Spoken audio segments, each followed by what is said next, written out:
mga kalong hair man naman ko lutong man ako pang impake ng sa panggamit. Kung wala ko na nilihig, di na ko makitaan mga kalong hair. Maro-maro na din si Roji ba? Ayan, naati din na rin butang. Akala ko, giprank ka rin ko niya itong nilikins di ay na PH Mile. So, nipalit na ini siya na, nagpapalit na siya. Kung palitin na ko din siya, nada siya gipalit. Ayan, PH 9. Hawad na yun din mga atik siya. Hawad na yun mga atik. Hawad na mag-prank din. Mag-prank, prankster na din siya. Ako ang bana. Prankster.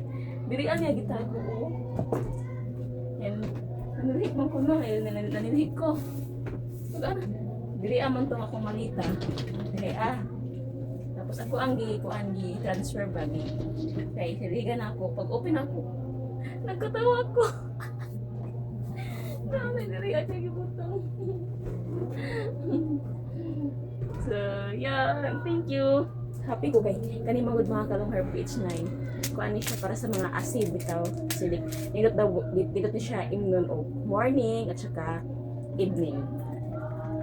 So, katapos ni mo kumain bitaw. Imnon siya. So, yeah, thank you. Mahal. Garaon jud kayo ba?